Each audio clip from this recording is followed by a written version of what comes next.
AIMIM की राष्ट्रीय प्रवक्ता वारिस पठान का आगमन हुआ। विधानसभा चुनाव के मद्देनजर उन्होंने एक प्रेस वार्ता को संबोधित किया और कहा कि विधानसभा चुनाव में उनकी पार्टी की मध्य प्रदेश में अच्छी परफॉर्मेंस रहेगी।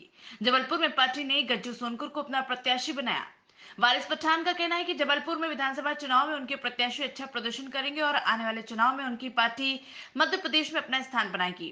उन्होंने बताया कि अपनी पार्टी का समर्थन करने की भी अपील की।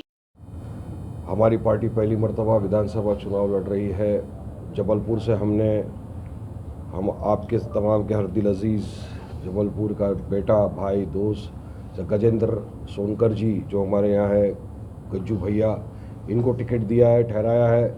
और लोगों का प्यार मोहब्बत तो आप देख ही रहे हो, अच्छी से लोग समर्थन कर रहे हैं। और हमको यकीन है कि लोग हमको मोहब्बत से, प्यार से, दुआओं से, वोटों से नवाजेंगे और इस मर्तबा हमको यहाँ से कामयाबी ज़रूर हासिल होगी। यहाँ पर आप तमाम ने देखा, इतने बरसों से जो सत्ता के अंदर रहे लोग, चाहे कांग्रेस पार्टी हो, भाजपा हो, मगर यहाँ पे विकास कुछ नहीं हुआ।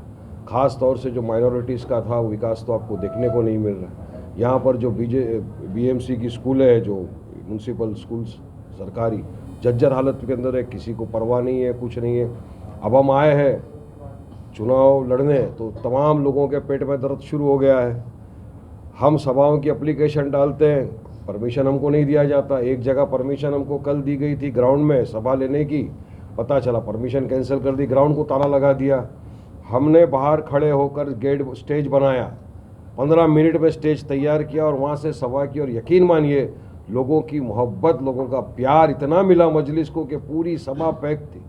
सरों का समंदर उमड़ आया था, पूरा जबलपुर जैसा मानो उमड़ आया है सभा के अंदर सुनने, क्योंकि लोग चाहते हैं सुनना, लोग चाहते हैं समझना कि क्या है। इतने बरसों से जो हमको सिर्फ एक वोट बैंक की तरह इस्तेमाल किया गया ये सेक्युलर पार्टी के ज़रिए, अब ये नहीं चलेगा। लोग चाहते हैं विकास। अब तक लोगों के पास विकल्प नहीं था कोई, एक तरफ बीजेपी थी, दूसरी तरफ कांग्रेस थी, मगर आज लोगों के पास विकल्प है मजलिस इत्तेहादुल मुस्लिमीन का। मुझे यकीन है लोग वोट देंगे। और आप तमाम को पता ही है, मीडिया को तो ख़ास तौर से, लोगों को भी, कि किस तरह से बैरिस्टर असदुद्दीन ओवैसी साहब जो हमारे पार्टी के प्रेसिडेंट लड़ते हैं, हर मुद्दों के ऊपर आवाज़ उठाते हैं। हमारे दलित भाइयों के ऊपर अत्याचार होता है उस पर आवाज़ उठाते हैं, माइनॉरिटी, मुस्लिम, हर चीज़ के लिए आवाज़ उठाते हैं, संविधान के दायरे में रहकर अपनी बात रखते हैं और सरकार की आंखों में आंखें डालकर सरकार से सवाल करते हैं कि ताकत मजलिस की। और हमने कल भी कहा था, आज भी कहा था, मजलिस इत्तेहादुल मुस्लिमीन डरने घबराने वाली जमात नहीं है। हमारा एक एक प्रत्याशी, एक एक कैंडिडेट हमारे से मोहब्बत करने वाला, सब एकदम आते हैं सामने और संविधान के अंदर रह के हम वायलेंस नहीं चाहते, वायलेंस नहीं करते, अपनी बात को रखते हैं। मगर कौन लोग षड्यंत्र रच रहे हैं? आप बोल रहे हैं कि षड्यंत्र कौन लोग रच रहे हैं? षड्यंत्र तो को जो पता चल रहा है वो तो ये जो सेक्युलर पार्टी है लोग रच रहे हैं। इनको टेंशन हो गया, डर लग गया कि अब ये आ गए, अब क्या होगा। अरे भाई, इतने सालों से आपको वोट लिया, 90% आपको मुसलमानों के वोट चाहिए, लेकिन आपको करना क्या है? कुछ भी नहीं। आप ही के राज्य के कमलनाथ ने क्या कहा, राजीव गांधी को भूलना नहीं चाहिए बाबरी मस्जिद पे, बिल्कुल नहीं भूले कोई। बाबरी मस्जिद का ताला खुलवाया आपने, आपकी वजह से हमारी बाबरी मस्जिद शहीद हो गई, तो नहीं भूलता है इंसान। Black day in the history of democracy आ गया था वो 6 दिसंबर का दिन, आप हम सबको याद है। और क्या किया, पूरे मध्य प्रदेश के अंदर 230 सीटें हैं चुनाव की। मुझे बताइए कितने मुसलमानों को कांग्रेस ने टिकट दिया? सिर्फ 2। अरे जिसकी जितनी संख्या भारी उसकी उतनी हिस्सेदारी का स्लोगन लगाते हैं ना, तो हिस्सेदारी के हिसाब से तो कम से कम आपको 20 टिकट देना चाहिए था। आपने नहीं दिया, हमने फैसला किया हम आके लड़ेंगे। और हमने तो हमारे गजेंद्र सोनकर भाई को भी टिकट दिया है। हम तो 3 जगह पे लड़ रहे हैं, देखिए, जबलपुर में लड़ रहे हैं, इंदौर में लड़ रहे हैं, बुरहानपुर में लड़ रहे हैं। आप तो इतनी तरफ से लड़ रहे हो ना, आपका फ़र्ज़ बनता था। देखा यह गया है कि जिसका पॉलिटिकल एम्पावरमेंट नहीं होता जिस कम्युनिटी का, वो आगे कैसा बढ़ेगी? जब आपकी आवाज़ असेंबली में नहीं उठेगी तब आप आगे कैसा लेके जाएंगे कम्युनिटी को, कौम को? किस तरह से आप उनके जो सारे मसले मसाइल हैं उनका हल करेंगे? तो हम लड़ रहे हैं विकास के लिए, हिस्सेदारी की लड़ाई है, ये पॉलिटिकल एम्पावरमेंट करने के लिए हम आए। हमको लीडर बनने का कोई शौक़ नहीं। हम चाहते हैं कि जबलपुर से ऐसा नेता तैयार करें जो जाए, जबलपुर की आवाम की आवाज़ बने और असेंबली के अंदर जाके आवाज़ उठाए और हर वक्त उनके साथ खड़े रहे, कांधे से कांधा मिलाकर।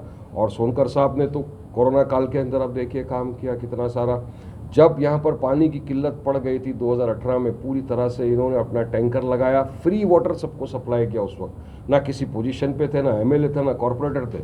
तो जो आदमी में जज्बा है, और हमारी पार्टी और वर्क इज़ आवर आइडेंटिटी, यही हमारा मोटो है, स्लोगन है। तो हम तो काम करने में विश्वास करते हैं, लोगों का काम करने आए। मगर डर घबराहट का माहौल इनको है, तो हम क्या कर सकते हैं? लड़े। इस बार मध्य प्रदेश चुनाव में क्या घोषणा पत्र, आप किन बिंदुओं को लेकर आपने घोषणा पत्र जारी किया? बहुत सारे बिंदु है। घोषणा पत्र हमारा जो है आपके सामने दिया जाएगा, हमारे पास है भी।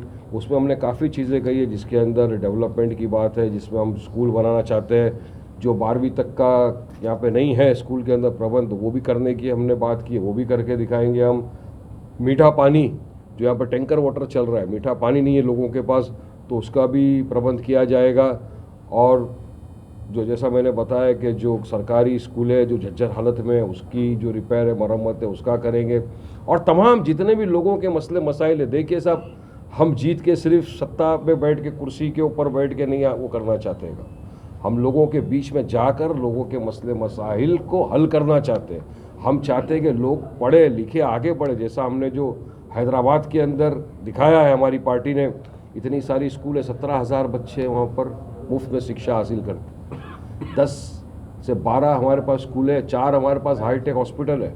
कितने अस्पताल के अंदर लोगों का इलाज बिल्कुल मुफ्त में किया जाता है। तो यही पार्टी का अरमान है कि विभिन्न जगहों पे देश के अंदर इस तरह की सुविधाएं लोगों के लिए उपलब्ध कराएं, और इसी ट्रैक के ऊपर पार्टी चल रही है, और हम चाहते हैं यहाँ भी ये करें। आपकी पार्टी के सुप्रीमो साहब आएंगे? राजस्थान में चल रहा है, हम मध्य प्रदेश के अंदर है, और वहाँ इतने बिजी है, तेलंगाना के अंदर 5 मिनट का वो नहीं है। मगर फिर भी उनकी दुआएं, आशीर्वाद है, पूरी तरह से हमारे साथ टच में, हर चीज़ के ऊपर उनकी नज़र है, और देखते हैं क्या होता है। जिस तरह नगर निगम के प्रत्याशी आपकी पार्टी के पहुंचे हैं वहाँ पर, तो क्या लगता है इस बार मध्य प्रदेश में आपके प्रत्याशी? बिल्कुल, 2021 के अंदर हम पहली मरतबा लड़े। जबलपुर की आवाम ने मोहब्बतों से नवाजा। हमने 6 कैंडिडेट खड़े किए थे, जिसमें 2 जन को जिता के आपने कॉरपोरेशन के अंदर भेजा, और उनके काम की प्रशंसा तमाम जबलपुर कर रहा है। सब बोल रहे हैं, वारिस भाई आपके जो 2 पार्षद जीत कर आए, हम आधी रात को फ़ोन करते हैं, हमारे लिए खड़े होते हैं, हमारा काम करते हैं। यही काम जारी रहेगा आगे भी। हार जीत अल्लाह के हाथ में है, कोशिश करना, मेहनत करना हमारे हाथ में। मैं आपके माध्यम से सिर्फ जनता को, जबलपुर की आवाम को यही संदेश देना चाहूँगा कि सबको आपने आजमा लिया, एक मरतबा मजलिस इत्तेहादुल मुस्लिमीन को भी आजमा कर देखिए। अपना कीमती बहुमूल्य वोट 17 तारीख के दिन आकर मजलिस को दीजिए। हमारा निशान है पतंग। इंशाअल्लाह हम यकीन मानिए, हम जुबान देते हैं कि आपके लिए खरा उतरेंगे, आपका हर काम करेंगे, और आपके साथ